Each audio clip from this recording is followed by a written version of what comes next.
Votre existence sur Terre n'a plus de sens si vous ne l'utilisez pas pour Jésus-Christ. Il vaudrait mieux que vous ne soyez pas né plutôt que de finir en enfer. N'oubliez pas que la raison pour laquelle vous êtes sur cette terre est de vous préparer pour l'éternité. Le seul gain que vous avez sur terre est d'utiliser la grâce de Jésus pour vous préparer à passer l'éternité au ciel. Tout le reste n'est que perte. Comment vous préparez-vous pour l'éternité? Où as-tu choisi de passer ton éternité? Paradis ou enfer? Choisissez judicieusement et rappelez-vous que seuls les justes hériteront du royaume de Dieu. Cette femme, fait-elle autre chose que de se déplacer d'un endroit à un autre pour prêcher? Ne vous occupez pas d'elle, c'est l'oisiveté qui la trouble.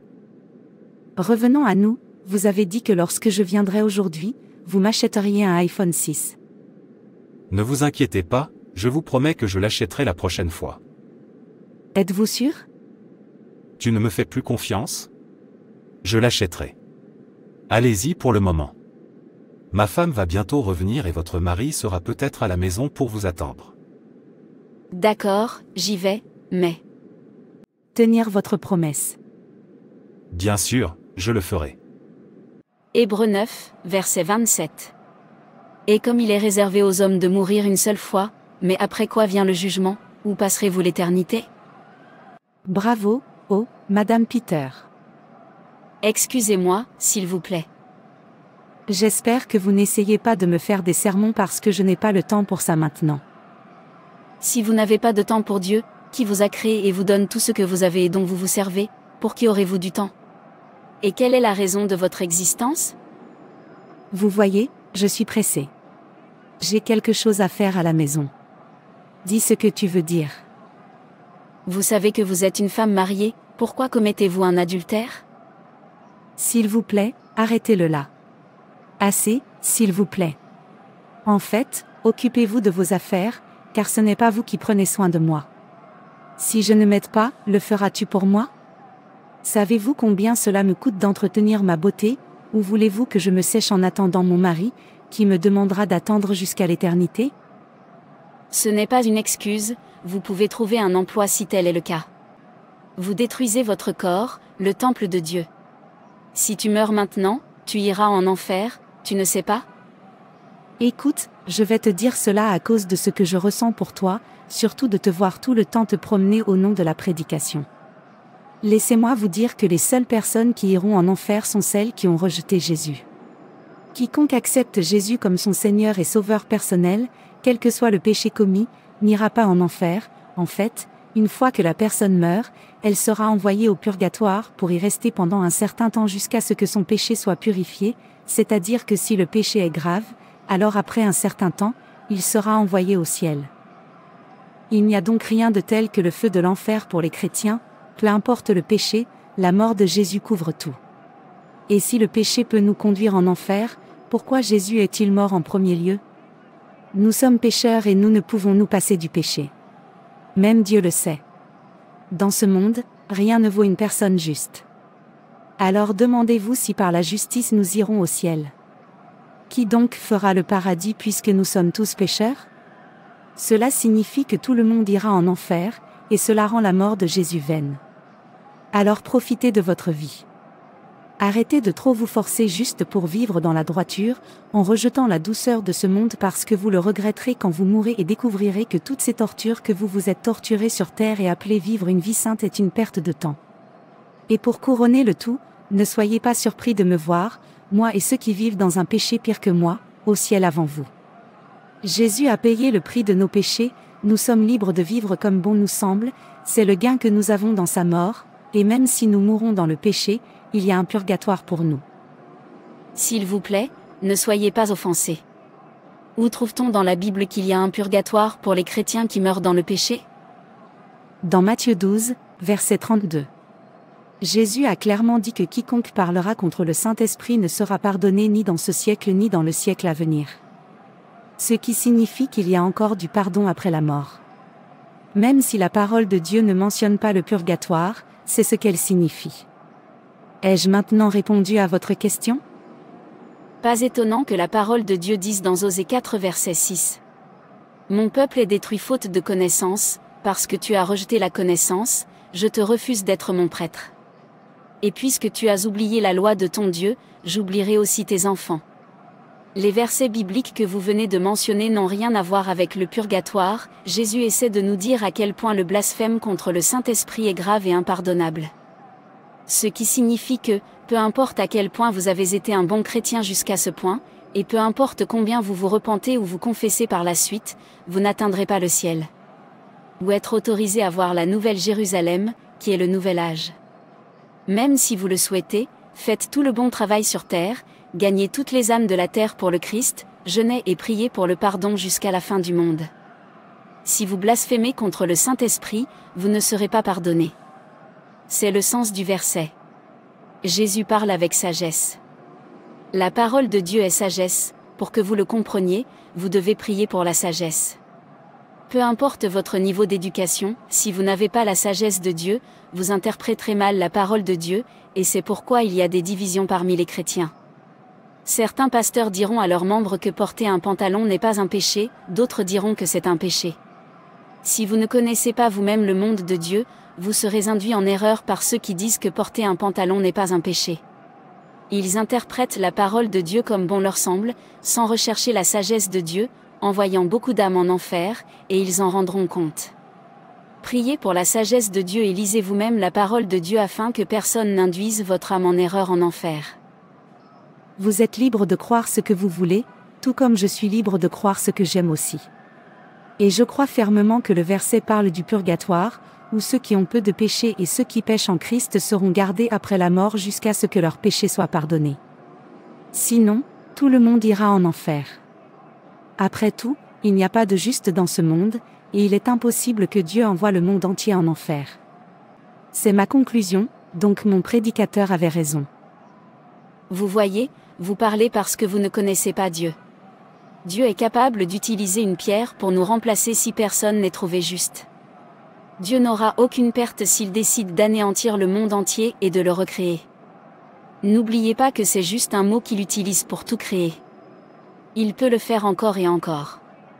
La mort de Jésus n'est pas pour vous de continuer à vivre dans le péché, Jésus est mort pour les péchés que nous avions. Ceux que nos ancêtres ont commis et qui nous ont empêchés d'atteindre Dieu. Il n'est pas mort pour que vous continuiez à vivre dans le péché, il a payé notre dette que nous ne pouvions pas payer et nous a demandé de ne plus en devoir. C'est ce que signifie sa mort. Et c'est pourquoi cela s'appelle grâce. La grâce à la liberté. Avant, il n'y avait rien de tel que la repentance du péché. Une fois qu'une personne est prise dans le péché, elle sera immédiatement tuée, mais maintenant nous sommes libres de dire « Dieu me pardonne, je ne recommencerai pas et il nous pardonnera ». Une telle opportunité n'a pas été donnée à nos ancêtres, ils ont été tués sur le coup, immédiatement, ils ont été surpris en adultère, en vol et en d'autres péchés. Mais maintenant, Jésus supplie, « S'il te plaît, mon ami, arrête de commettre l'adultère, même si je t'ai attrapé plusieurs fois. Arrêtez de voler, arrêtez de tuer et arrêtez de forniquer. Repentez-vous d'eux afin d'échapper au jugement de Dieu qui vient. » Pensez-vous que si nos ancêtres avaient eu ce privilège que nous avons aujourd'hui, appelé grâce, ils auraient été condamnés? Non, beaucoup d'entre eux seraient allés au ciel, mais cette grâce ne leur a pas été accordée, ils furent immédiatement jugés pour leurs péchés. Mais dans notre cas, il n'en est pas ainsi, c'est la grâce. Et toute âme qui continue à vivre dans le péché et qui y meurt ira en enfer. Il n'y a rien de tel que le purgatoire. Ce n'est pas dans la parole de Dieu. Arrêtez de bouleverser la parole de Dieu pour l'adapter à votre péché. Ézéchiel 18, verset 20. L'âme qui pêche mourra. Et tout comme il est réservé à l'homme de mourir une seule fois, après quoi vient le jugement. Hébreux 9, verset 27. Il n'y a pas de seconde chance après la mort. Utilisez la grâce que Jésus vous a donnée à bon escient. Puisque tu ne veux pas me croire, sois le seul à accéder au paradis. Voyons si Dieu permettra que le monde entier périsse à cause du péché. Excusez-moi. Repentez-vous, Jésus vous en supplie maintenant, ne négligez pas ses larmes.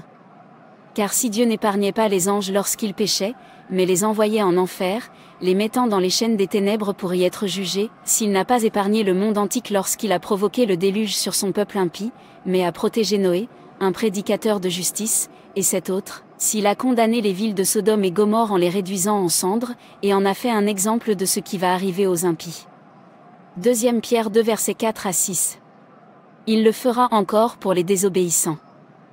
J'entends. Continuez à vous torturer en essayant de vivre saintement. Tout ce que je sais, c'est qu'un chrétien ne peut pas perdre son salut simplement à cause du péché. Vous ne cessez pas d'être un enfant de Dieu chaque fois que vous tombez dans le péché, et c'est la vérité. Oh, cher, tu es déjà à la maison. D'où venez-vous? Je suis allé voir un ami. Quel ami? J'ai entendu des rumeurs selon lesquelles chaque fois que je sors, vous poursuivez différents types d'hommes. Alors, quel ami es-tu allé voir? Qu'est-ce qui vous importait et de quelle rumeur parlez-vous? J'ai dit que j'étais allé voir un ami, c'est tout. S'il vous plaît, excusez-moi.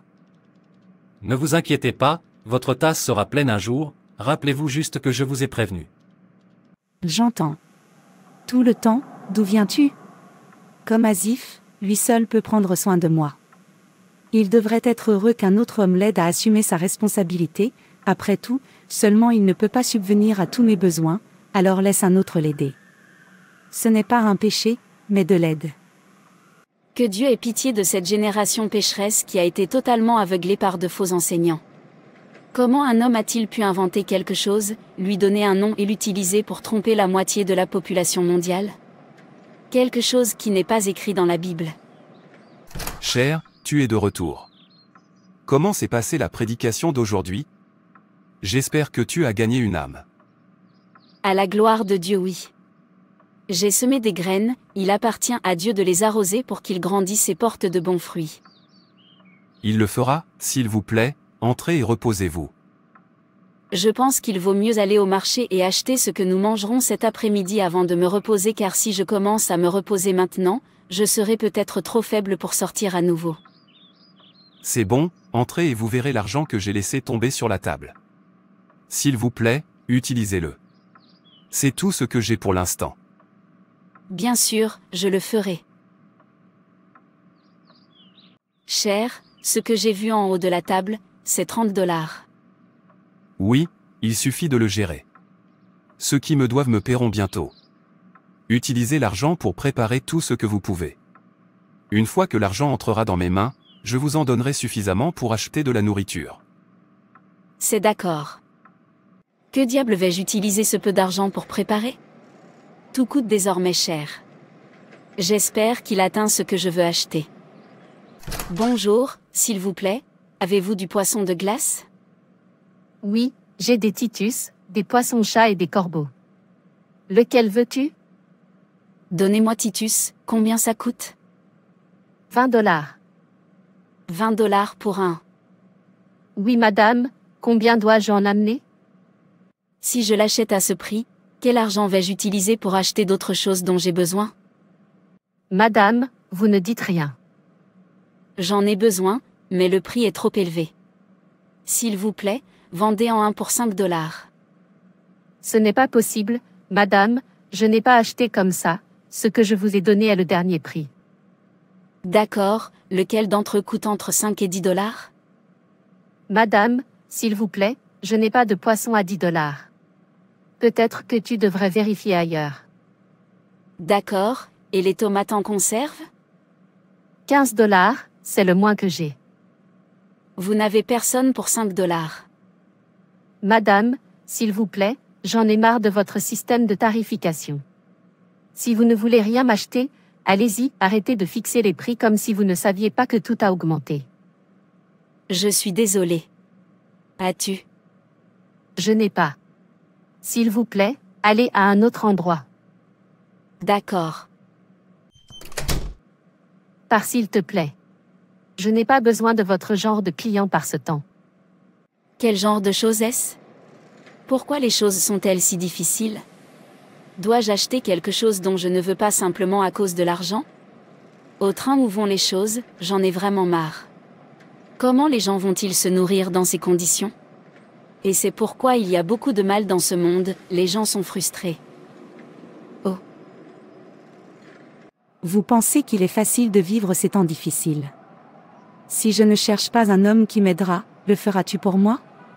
Ou tu veux que je meure en attendant que mon mari me le donne avant que je puisse avoir l'air bien et avoir ce dont j'ai besoin? Quoi qu'il en soit, si c'est ce que tu veux. Je suis désolée de vous décevoir. Et s'il vous plaît, soyez le seul à faire le paradis et à nous laisser tranquilles. Je ne lui en veux pas, elle dit la vérité compte tenu de la difficulté des choses. Cher, tu n'as pas mis d'écrevisses dans la nourriture. Mange la nourriture et arrête de me questionner. Quelle quantité m'as-tu donné pour que tu t'attendes à ce que je mette des écrevisses dans la nourriture? M'avez-vous demandé comment j'avais réussi à préparer la nourriture que vous mangez? Tout ce que vous savez, c'est vous plaindre. Mais on n'en est pas arrivé là, tout ce que je pose, c'est une question qui nécessite une réponse par oui ou par non. Simple. Si tu as besoin d'écrevisses, va les acheter et arrête de me déranger. Excusez-moi. Qu'est-ce qu'il ne va pas avec elle? Il apportera peu d'argent et attendra tout en nourriture, qui fait ça? Cher, tu es là. J'ai gagné de l'argent. S'il te plaît, va au marché et achète-nous quelque chose à manger. J'ai faim. Combien me donnes-tu? 35, débrouillez-vous pour nous préparer quelque chose à manger. Tu vois, j'en ai marre que tu me donnes des ordres avec la petite monnaie que tu me donnes. Si tu ne te réveilles pas, je serai peut-être obligé de le faire à ma manière. Qu'est-ce que tu veux dire par là? Qu'est-ce qui t'a pris? Vous vous tournez vers autre chose. Quel est le problème? Vous êtes le problème, il vaut mieux faire des efforts, sinon. Aïe, je dis quelque chose de mal? Quel est vraiment son problème? Elle n'est pas contente que j'ai apporté de l'argent ou quoi?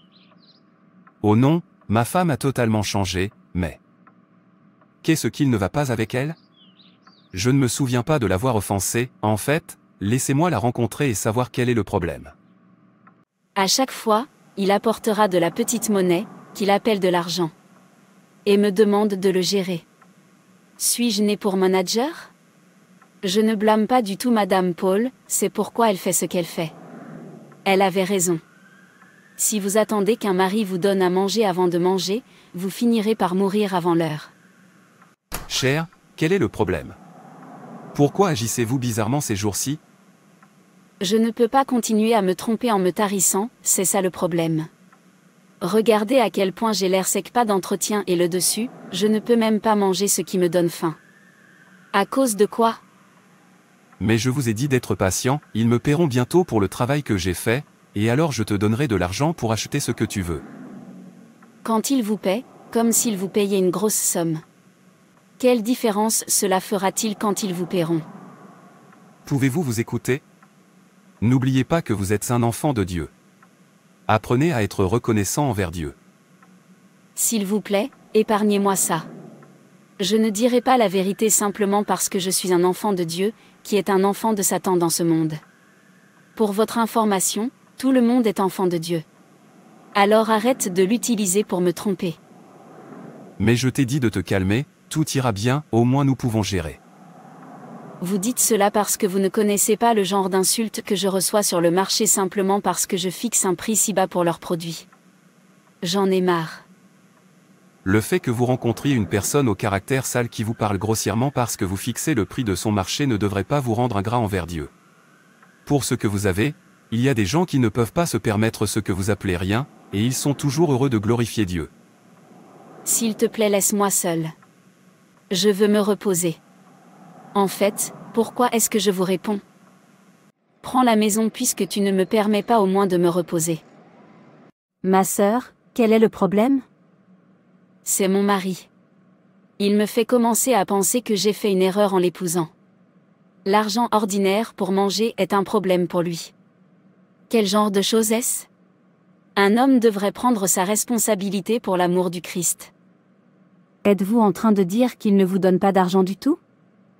N'est-ce pas presque pareil? Ce qu'il me donne ne peut rien acheter. Il ne suffit pas de faire un bon repas et je suis fatiguée. Je commence à regretter de l'avoir épousé. En fait, si je ne prends pas le temps, je serai obligée de chercher ailleurs. On n'en est pas arrivé là. Vous venez de dire qu'il vous donne, juste que ce n'est pas suffisant, et vous savez qu'il n'a pas grand-chose, non pas qu'il a et refuse de vous donner, ça veut dire qu'il essaie.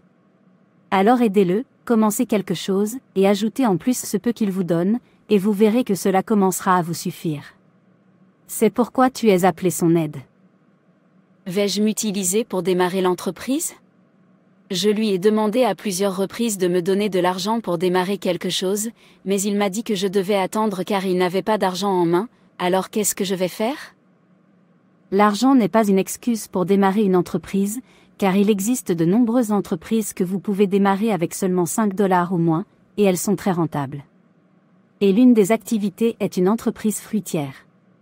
Vous n'avez pas besoin d'avoir un magasin ou un conteneur avant de démarrer une entreprise, il suffit de chercher des personnes qui ont un magasin, de les supplier de vous permettre de le garder à côté de leur magasin, et croyez-moi, sur 10 personnes que vous rencontrerez, 5 seront d'accord. Vous pouvez également les fournir aux commerçants pour qu'ils les vendent pour vous et leur accordent une petite réduction. De cette façon, ils seront très heureux. Un autre type est le PAP, le Shinshin, les bons et bien d'autres. Ce sont des choses que les gens recherchent et vous n'avez pas besoin de beaucoup d'argent pour les démarrer. Vous n'avez même pas besoin de les vendre vous-même si vous ne le souhaitez pas, faites-le simplement et ravitaillez les gens, puis rentrez chez vous et dormez comme vous le souhaitez. Le soir, vous allez récupérer votre argent, et croyez-moi, vous gagnerez plus que ceux du magasin. Et il existe également de nombreuses entreprises que vous pouvez démarrer sans argent. Tout dépend du genre de personne que vous êtes. Tout ce que vous avez à faire est de rechercher des personnes qui fabriquent toutes ces choses que j'ai mentionnées ci-dessus et de leur demander de vous les fournir lorsque vous vendez. Vous leur donnez de l'argent et ils seront d'accord. C'est la même chose que le marketing d'affiliation, où beaucoup de gens recherchent quelqu'un pour venir. Faites la promotion de leurs produits et gagnez des commissions sur les ventes, tant en ligne que physique, vous n'avez pas besoin d'argent pour ça. Vous n'avez pas besoin de magasiner ni d'avoir de l'argent avant de commencer à gagner de l'argent. En ce qui concerne ce monde, il y a beaucoup de choses à faire pour subvenir aux besoins de votre famille. Si vous produisez du PAP de 3 $, vous gagnerez le même montant ou même plus, donc lorsque votre mari apporte le peu qu'il a, vous ajoutez un peu de votre gain, sauvez les autres et faites de votre foyer un foyer heureux. Au lieu de se plaindre. Si vous continuez à épargner 1000 chaque jour ou même pendant une semaine, après un an, vous pouvez faire n'importe quoi avec vos économies. Il n'y a aucune excuse pour le péché. Le temps est passé où une femme croisait les mains et attendait que son mari fasse tout pour elle, et si l'homme échoue, elle commence à se plaindre, et la prochaine étape est de se livrer à l'adultère et de se justifier avec mon mari qui ne prend pas soin de moi. Ce n'est pas une excuse, vous avez des mains, des jambes et des yeux, tout est complet, en faire usage. Arrêtez de suspendre votre sac là où votre main ne peut pas l'atteindre, commencez par le bas, et ensuite vous pourrez atteindre là où vous voulez atteindre, et n'oubliez pas qu'il n'y a aucun. J'ai entendu ce que vous avez dit. J'y penserai. S'il vous plaît, faites-le, tu es son aide. Voyez la façon dont elle le dit comme si c'était facile, s'il ne m'a pas ouvert un magasin et ne l'a pas rempli de marchandises, je ne ferai rien. Je ne suis pas d'humeur à souffrir pour quelque raison que ce soit. Je préfère chercher un homme qui le fera pour moi s'il ne peut pas le faire. Après tout, d'autres femmes le font et je ne suis pas meilleure qu'elles. Bonjour, venez s'il vous plaît. Je veux te voir. Vous voulez dire que je devrais venir tout de suite, mais je vous ai dit que mon mari était toujours là. Cherchez quelque chose et dites-lui, ma femme a quitté la maison et j'ai besoin de vous maintenant. D'accord, je ferai ce que vous dites, juste attends-moi. J'arrive. Cher, ma sœur vient de m'appeler et m'a dit que je devrais venir, et la façon dont elle parlait avait l'air si effrayante. Je veux aller la voir pour savoir pourquoi elle appelle. Très bien. Ne vous inquiétez pas, je serai de retour à l'heure.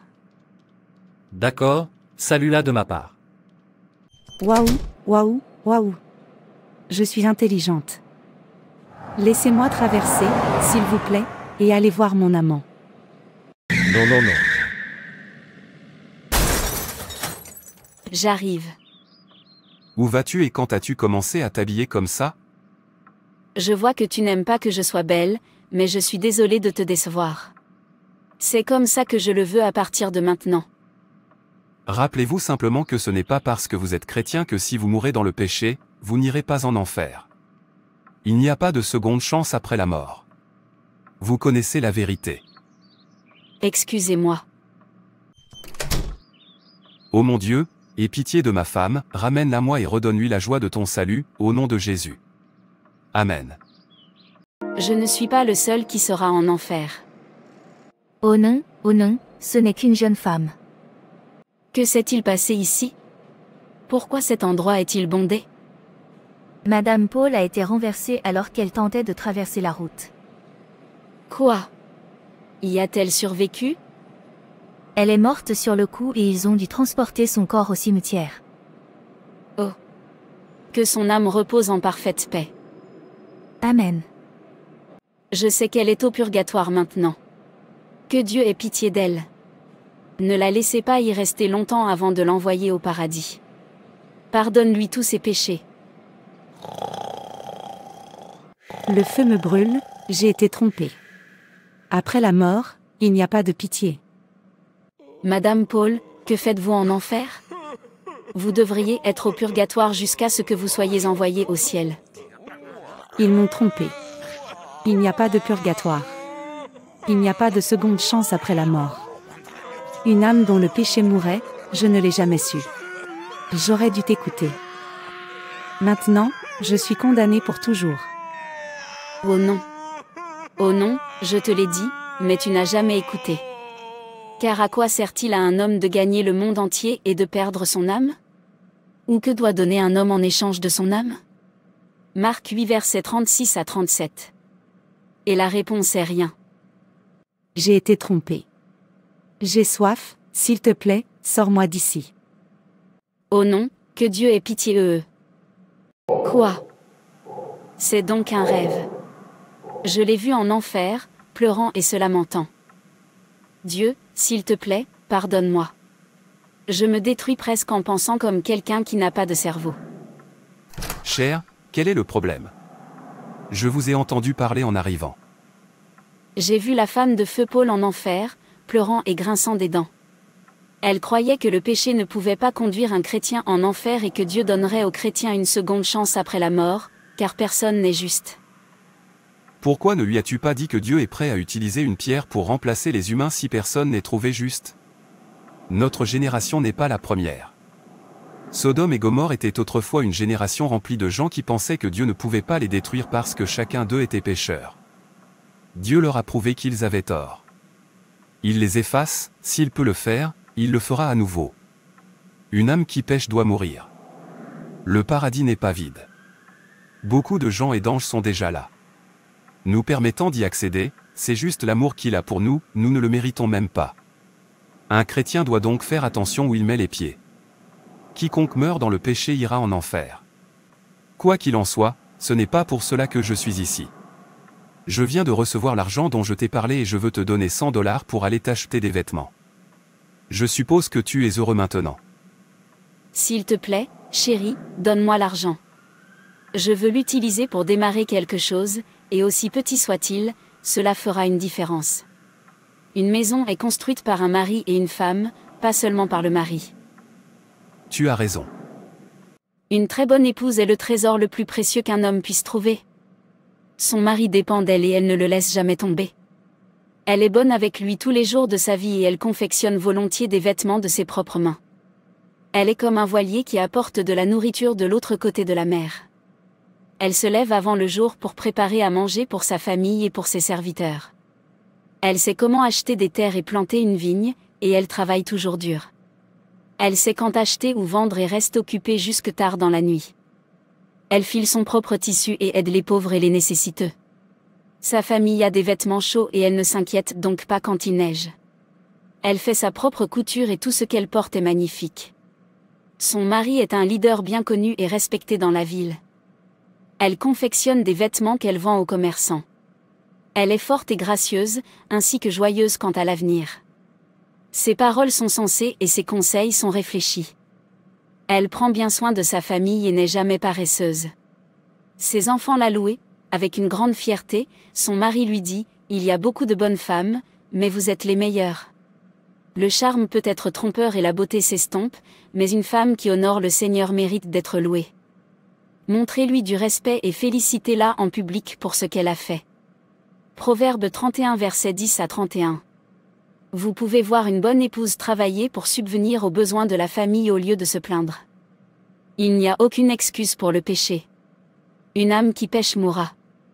Et il n'y a pas de seconde chance ni de purgatoire après la mort. Dès qu'une personne meurt, le jugement suivra. Où passeras-tu ton éternité?